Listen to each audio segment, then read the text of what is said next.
Hey guys, it's Kevin in my review for the first season of the latest show from Apple TV Plus. In fact, the first Apple TV Plus thing that I'll be reviewing, and that is the first season of Dickinson. And what Dickinson's essentially about is basically we center on, well, Emily Dickinson, but this is clearly a heightened version of her life. We see how she's someone who wants to be this poet and things like that, but she's frequently oppressed by her family, and really just follow her trying to fit into a society that she really doesn't fit into at all, and that's really all I'm going to say.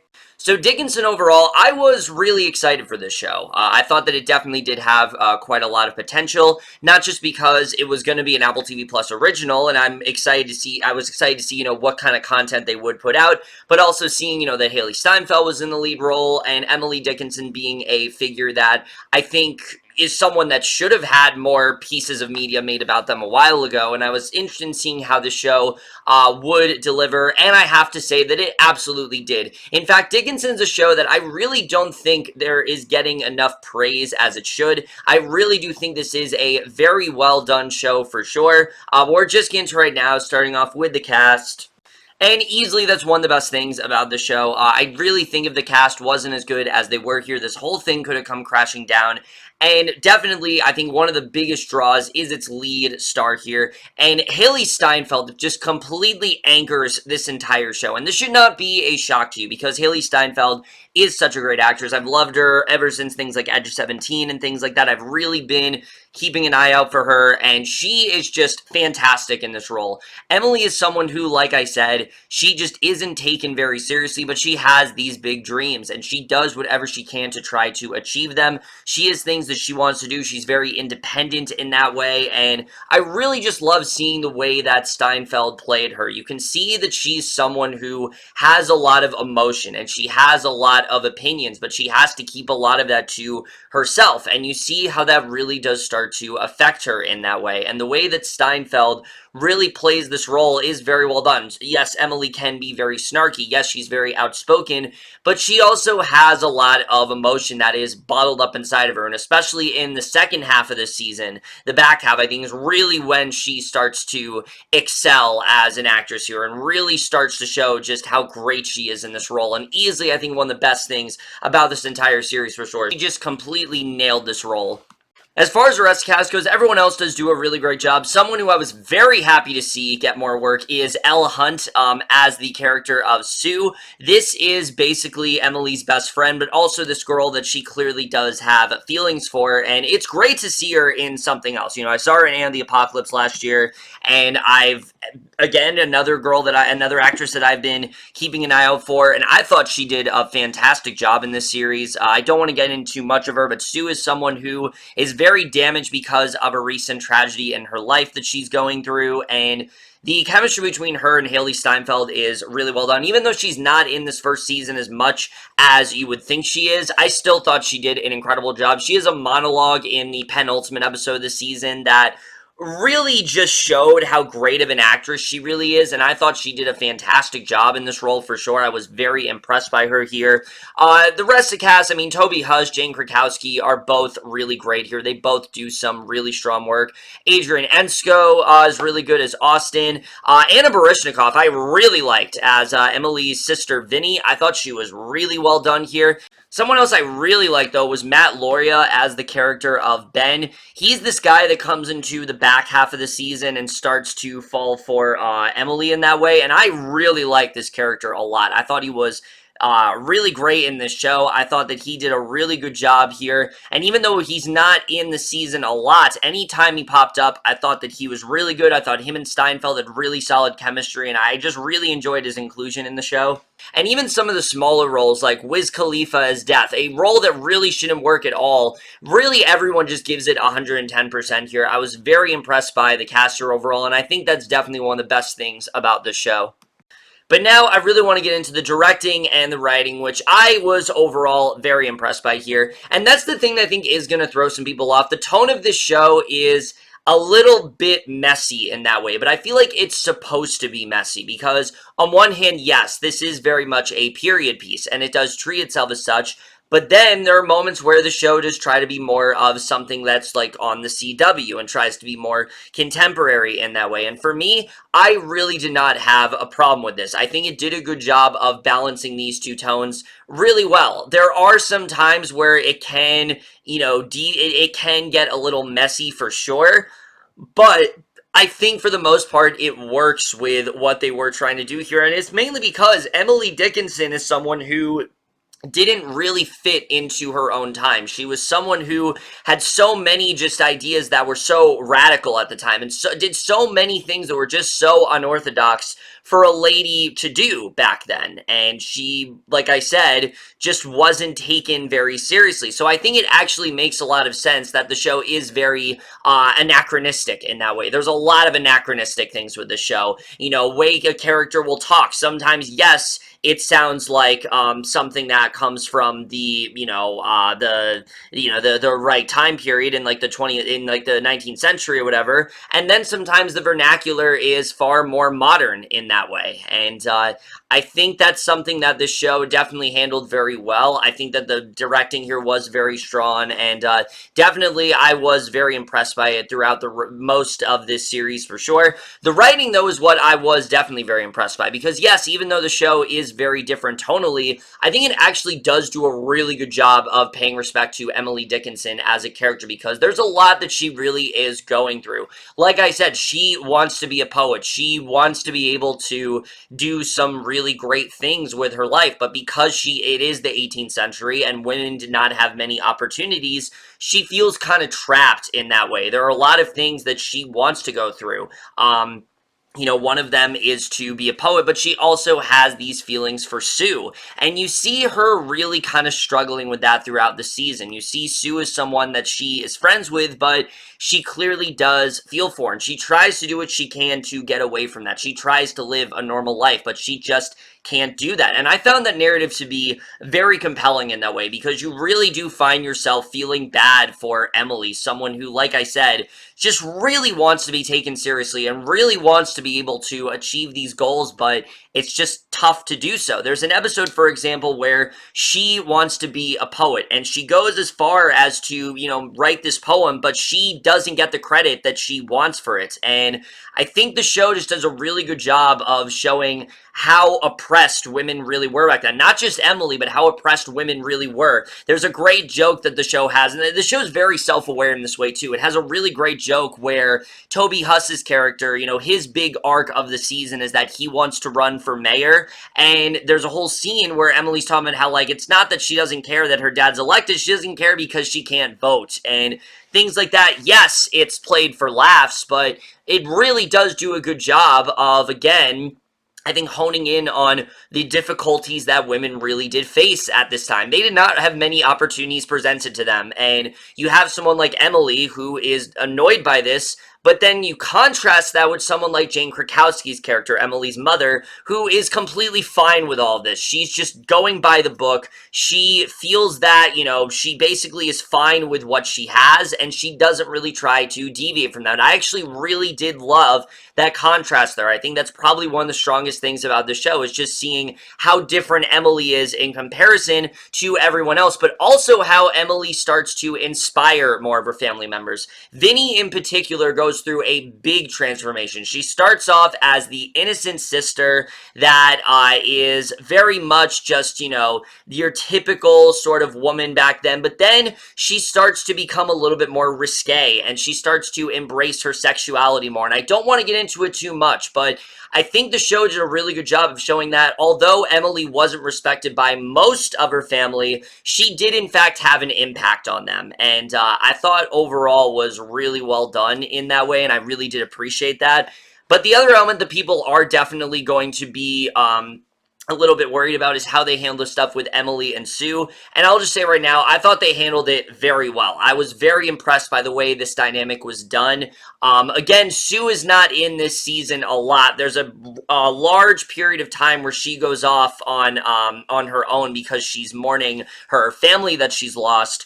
but you also really do see how much Emily does care for her, but also how much Sue really does care for her. Sue clearly does want to, act out on these feelings that she has for Emily, but she's scared to because she is engaged to be married to Emily's brother in that way. And, she feels that she has to be proper. There's this huge expectation of her. She's getting along well with the family, and she doesn't want to do what she can to try to ruin that. So I thought overall, the show did a really good job of getting us attached to most of these characters. I was overall impressed by what they did here. There wasn't really a character here that I was bothered by in that way, and I just thought the writing overall was very solid for sure. I definitely really did enjoy what they did with that here. And like I said, really, as the show goes on, we start to get a lot deeper into Emily's subconscious, and I thought that was also really well done. The way we would have characters like Death and things like that provided a lot of nice humor in the show. This show is frequently hilarious, and that's the other thing. Like, yes, this show is very accurate. It might not be the most historically accurate, but it is, in fact, hilarious and so entertaining to watch throughout. And there's so many great, little side gags going on that I just really did appreciate. And I just thought the writing here was really well done. I was very impressed by all of the stuff going on with the writing here. The cinematography in the show is really good. You definitely do get that 1800s feel that the show is trying to go for. And I think there's some shots here that are very well done. One in particular in episode 9 that is truly heartbreaking, and one that I think was very effective in that way. And I think they did some really good stuff with that. And there's just some really nice visual cues here. But the way the show also uses Emily's poems, was a very interesting sort of recurring motif, and I really liked what they ended up doing there for sure. And I just thought the cinematography in the show, the look and the feel is really well done. I really did appreciate that. And the score here, again, most of it is in fact modern music, but I really didn't have a problem with that because I do think it very much worked in the show. I was very impressed by what they ended up doing with that here, and I really don't have too many problems going on score-wise at all. And the editing, I thought the show, for the most part, was very well paced, although I will say I do think that it did get a little slow in the first half. There were some episodes that I just thought could have been a little bit better written. In terms of flaws, though, with the show, because like I said, there is a lot I really do like here. There are a couple things I do think that bring the show down. One is Toby Huss's character. As much as I understand his purpose in the show, like I said, he's trying to be mayor and things like that, I just wasn't that satisfied with what they end up doing with him. There is similar to Sue, there is a large period of time in I think it's like the 6th episode where he goes off and we don't see him again until the finale, and I just had a hard time trying to figure out what they were trying to do with this character. There are times where he is fairly harsh towards Emily, but then there are times where he seems very loving towards her, and I just had a hard time trying to figure out what they were trying to do with him. And again, he's really good in the show. I think that he does a really good job for sure, and him and Steinfeld do have really solid chemistry.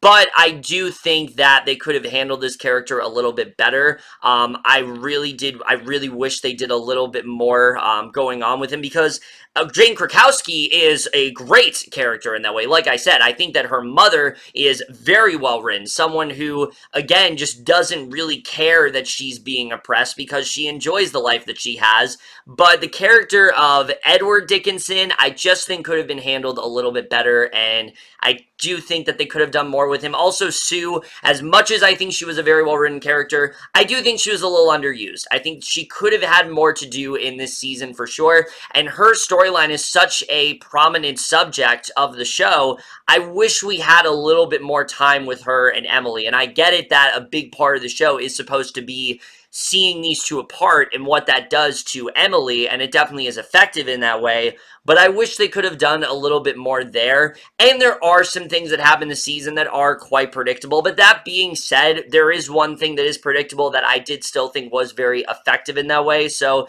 there really isn't too many problems with this show.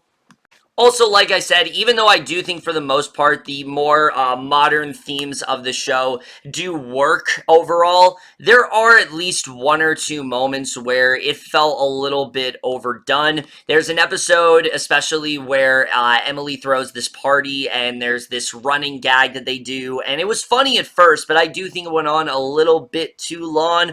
But again, that was very infrequent. Most of the time, this worked perfectly, and I think it was definitely a very effective choice for sure. But now let's get to some spoilers here, because I do have to talk about a few things that go down in this season that definitely did leave an impact on me for sure. So the first thing to talk about really is Ben's death. Yes, it's predictable. The second that he showed up, I knew that he was a goner. I knew that this was going to be someone that had this appreciation for Emily, sees how great of a poet she is. I knew one of two things were going to happen. One, that he was being completely insincere, that he was, leading her on, and that he was trying to win the affections of a different character. Like maybe he was trying to win the affections of someone else, or he was going to die. And unfortunately, the latter ended up happening. And it's very tragic for sure. The moment where you can see she's trying to take care of him and all these things like that. It's very sad. I think that, there is a version of this story where her and Ben could have had a happy life together. And I think things could have worked out well for them. But unfortunately, that's not what ended up happening. And that fantasy sequence that she has, as funny as it was, because it was truly a hilarious sequence, when Ben talks about how he had feelings for, like, her brother and things like that, you can see that she was very fearful, because I think Emily doesn't really believe that someone likes her in that way. I think that she's kind of convinced herself that, like, there isn't someone out there for her, because nobody takes her seriously. Nobody really understands her. And I thought that that was definitely a very effective moment. And like I said, Ben's passing, it really does a number on Emily for sure. And especially in the finale. I mean, we had some really effective stuff here. Austin was a character that I wasn't really all that fond of, but they straight up made me hate him in this finale, and in a good way. Like, they were clearly trying to make you just despise this character when he basically tells Emily that, like, she's worthless and that she needs to stay out of the way, and that, she's ruining everything for, like, him and Sue, and how he doesn't really care about her and all that stuff. I mean, it's a very, very, again, it's something that definitely is, definitely a very effective moment, and you're really angry at Austin. But I like the way this season ends, where unfortunately, him and Sue do end up getting married, and there's not much that Emily can do about it, and now she's kind of locked in this room. She plans on writing poems and things like that, and she wants to become the world's greatest poet, and it's very tragic, because we know what's going to happen to Emily. We know that she's not going to be relevant in that way. We know that all the dreams that she has are going to be shattered, but I think they ended the season in such a way where it does feel very hopeful. Even though you know what's happening, you want Emily to succeed. You want Emily to be able to achieve these goals, even again if we know that it doesn't work out for her in the end. And I thought that that really does show how effective of a show this really is, and I really did appreciate that here for sure. So overall, Dickinson, I really did love. I think this is a really great show that not enough people are talking about. Yes, it definitely has a lot of anachronistic themes, but I think it does a really good job of paying tribute to who Emily Dickinson was, how oppressed she was, how much she struggled with wanting to be noticed, how she had that voice, and how nobody really listened to her, but also has some really good social commentary on how frequently oppressed women were and how they didn't have those rights and things like that. And I just really loved what the show ended up doing. Between the cast, between the writing, Dickinson's a show that I think is definitely worth checking out for sure. And I think if you're definitely, like, if you're a little bit hesitant about getting Apple TV Plus, I honestly do think the show is worth it. It's 10 episodes, it's a very easy binge, and it's the only show you can binge on Apple TV Plus right now, so that should be incentive enough to get, minus Snoopy in Space, you can binge that one as well, but I didn't review that one because I don't really have a lot to say. But Dickinson's a show that you can binge very fast, and I think overall, you are going to be very satisfied by. I certainly was satisfied by the show, and I am going to give the first season of Dickinson overall in A-. But over, guys, to my review of the first season of Dickinson. The most guys saw the series overall. Left your thoughts, and we'll see you guys in my next video, and we'll see you guys for that. Okay, bye.